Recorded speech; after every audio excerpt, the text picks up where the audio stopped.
आज इतनी तेज बारिश हो रही थी जैसे आसमान ही फट गया हो। इतनी तेज मेघा गर्जन और बिजली का चमकना पायल के सारे प्लान पर पानी फेर रहा था। बड़ी मुश्किल से उसका इंडिया आना संभव हो पाया था। कोरोना के कारण इंडिया से बाहर रह रहे लोगों का स्वदेश आना संभव हो पा रहा था। पिछले 2 सालों से वो अपने मायके नहीं जा पाई थी और इस बार भी जैसे तैसे करके सौरभ के साथ अपने मायके जाना था। आज उसके पापा का जन्मदिन है और उसे अपने पापा को सरप्राइज देना था। पायल मौसम को देखकर उदास हो गई और सारी फ्लाइटें भी मौसम की वजह से रद्द कर दी गई थी और कार से आने जाने में 8-10 घंटे का वक्त लगता है। वो अपने पापा के जन्मदिन पर अब की बार कुछ स्पेशल करना चाहती थी। रमा जी और पंकज जी के 2 बच्चे थे, पायल और रवि। पायल अपनी मम्मी पापा की सबसे लाडली थी। अपने मायके को याद करके पायल ख्यालों में खो गई। अरे पायल बेटा, आज कुछ चटपटा खाने का दिल कर रहा है। ऐसा करो, वो क्या बनाती हो तुम जो झटपट बन जाता है। पंकज जी ने ऑफिस से लौटने के बाद अपनी बेटी से कहा। अच्छा, अब आपको नए जमाने के खाने की लत लग गई है।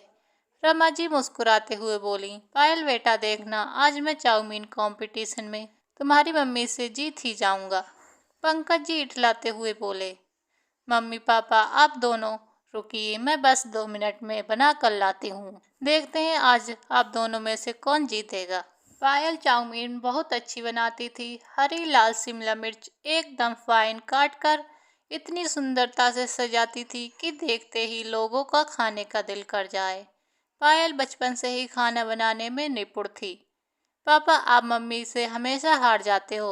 अरे बेटा, तुम्हारी मम्मी के लिए तो हम अपना सब कुछ हार जाएं। तो ये चाउमीन कंपटीशन क्या चीज़ है। और तीनों खिलखिलाकर हंस दिए। देखते देखते पायल कॉलेज की पढ़ाई करके कंपटीशन की तैयारी में लग गई और उसकी मेहनत रंग लाई और वो बैंक में अफसर बन गई। पायल की अरेंज मैरिज हुई थी। जब सौरभ के मम्मी पापा देखने आए थे तो एक झलक में ही सौरभ के परिवार वालों ने उसे पसंद कर लिया था। कुछ ही दिनों में दोनों की शादी बड़े धूमधाम से हुई। पायल ने अपने मायके से बड़ी भारी मन से विदा ली। इधर पायल के ससुराल में जबरदस्त स्वागत हुआ। शादी के कुछ दिनों बाद ही सौरभ को अपनी नौकरी पर वापस लौटना था। सौरभ का जल्दी ही वीजा लग गया और वो विदेश चला गया। लेकिन पायल का वीजा नहीं लग पा रहा था। एक तरफ तो पति के पास जाने की खुशी और दूसरी तरफ अपने मम्मी पापा को छोड़कर विदेश जाने का गम। यहाँ रहती तो कभी भी दौड़कर अपनी मम्मी पापा से मिलने जा सकती थी, लेकिन विदेश जाकर ये संभव नहीं हो पाएगा। उसका मन बार बार इस चिंता से भर रहा था। जाने से पहले पायल अपने मम्मी पापा से मिलने अपने मायके गई और दोनों से लिपट कर खूब रोई।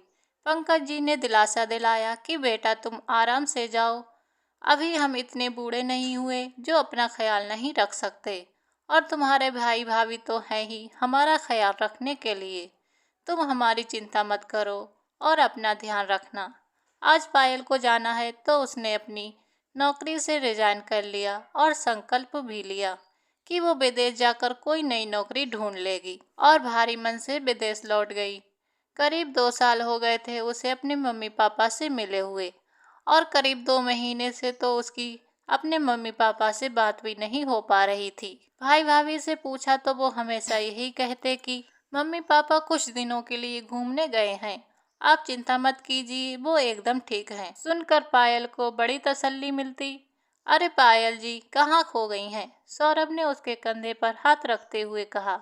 चलो कार आ गई है, हम मम्मी पापा को सरप्राइज देने कार से ही चलेंगे। पायल ने चहकते हुए सौरभ को गले से लगा लिया। जल्दी करो पायल, बहुत लेट हो गए हैं। दोनों ने फटाफट कार पकड़ी और चल पड़े मम्मी पापा के घर। बगल में बैठी पायल की सौरभ ने चुटकी लेते हुए बोला। क्या बात है मैडम, बहुत खुश नजर आ रही हो। पायल सौरभ के कंधे पर सर रखते हुए बोली।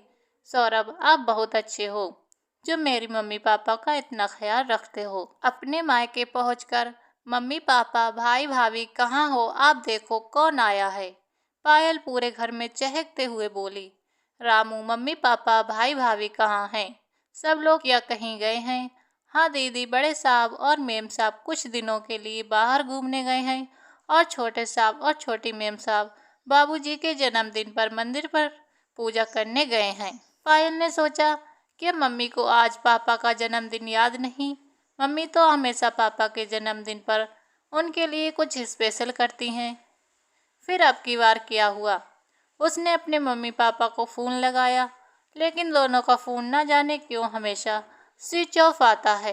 पायल ने सोचा चलो मैं मंदिर जाकर पूजा करके आती हूँ। सौरभ और पायल दोनों मंदिर पहुँचे, लेकिन रास्ते से लेकर मंदिर तक उसके भाई भाभी कहीं नहीं मिले।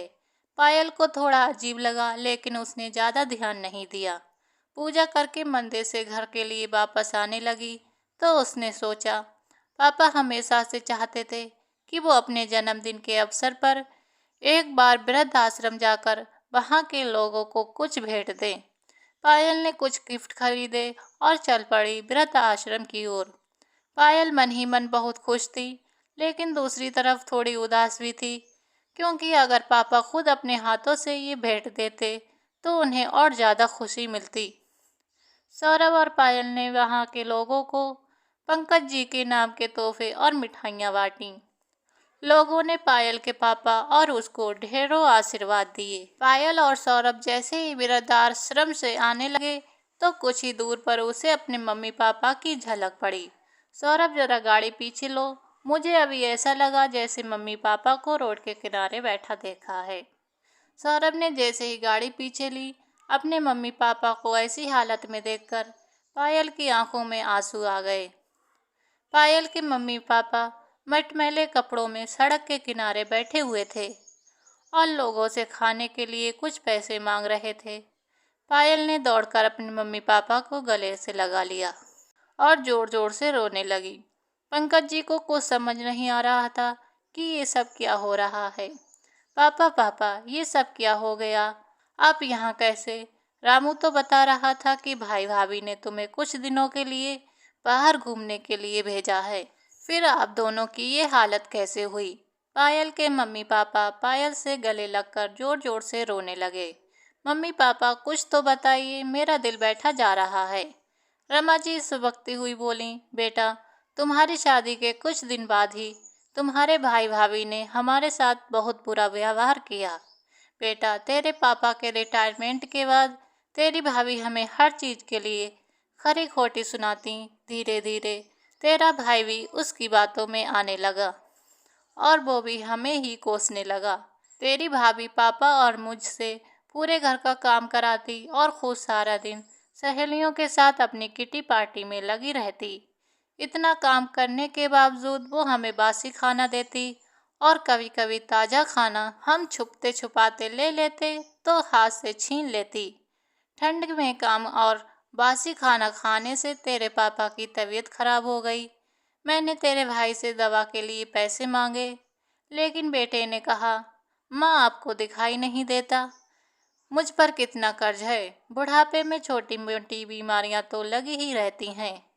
क्यों आप मुझे और खुद को परेशान कर रही हो? जाइए यहाँ से, मेरे पास फालतू के पैसे नहीं हैं। इतना ही नहीं, बेटे और बहू ने धक्के मारकर घर से बाहर निकाल दिया।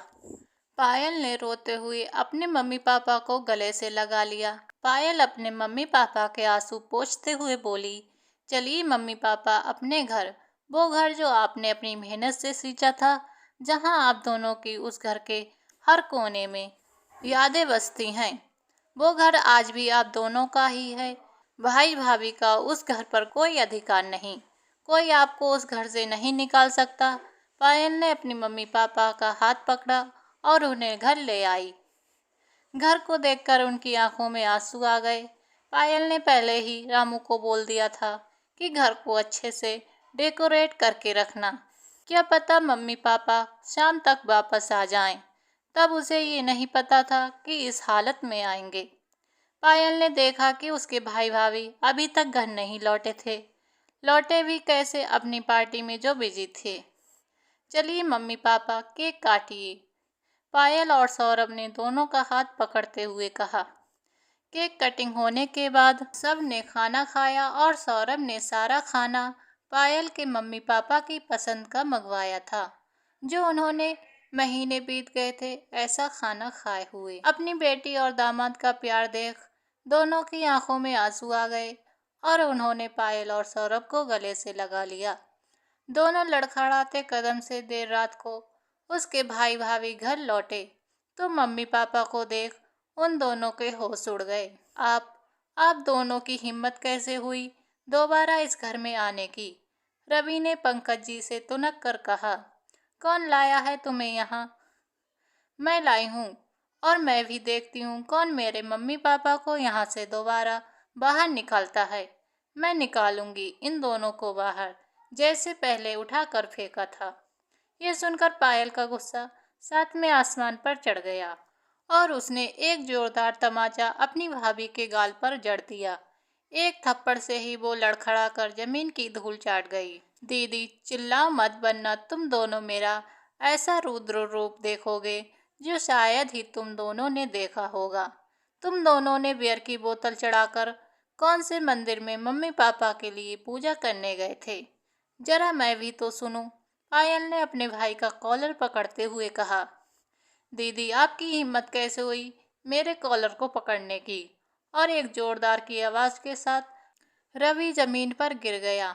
हिम्मत हिम्मत तो तुम दोनों ने अभी देखी ही कहाँ है मेरी। सौरभ जी इन दोनों का सामान उठाकर बाहर सड़क पर फेंक दीजिए। मैं भी देखती हूँ आज माँ पापा को घर से कैसे निकालते हैं। दीदी आप हमारे साथ ऐसा नहीं कर सकती। ये मेरा घर है, रवि ने लड़खड़ाती आवाज में कहा। घर? कौन से घर की बात कर रहे हो तुम? ये घर अभी भी मम्मी पापा के नाम पर है जो उन्होंने अपनी मेहनत और खून पसीने की कमाई से बनाया था।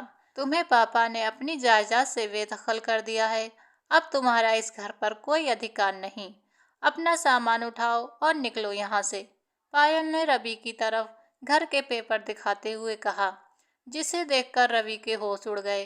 रवि अपने मम्मी पापा के पैरों में गिरकर माफी मांगने लगा, लेकिन उन्होंने उन दोनों को माफ नहीं किया और धक्के मारकर उन दोनों को पायल ने घर से बाहर निकाल दिया। दोनों दरवाजे पर गिड़गिड़ाते रहे लेकिन किसी ने उसकी एक न सुनी। पायल और सौरभ रमा जी और पंकज जी से बोले, चलिए मम्मी पापा आप हमारे साथ हमारे घर चल कर रहेंगे। लेकिन पंकज जी ने उनके साथ जाने से इनकार कर दिया। बेटा अब हमारी जिंदगी बची ही कितनी है, हम यहीं सही हैं और वैसे भी मैं इस घर को छोड़कर कहीं नहीं जाना चाहता। पायल और सौरभ ने बहुत जिद की लेकिन वो नहीं माने। अब पायल और सौरभ विदेश रहकर ही अपने मम्मी पापा की पूरी देखभाल करते थे और जब भी उन्हें टाइम मिलता है उनसे मिलने आ जाते हैं। दोस्तों आज की ये पारिवारिक कहानी आपको कैसी लगी कमेंट करके ज़रूर बताएं। कहानी पसंद आई हो तो एक लाइक और चैनल को सब्सक्राइब करें। मिलते हैं ऐसी किसी अगली कहानी में, तब तक के लिए नमस्कार।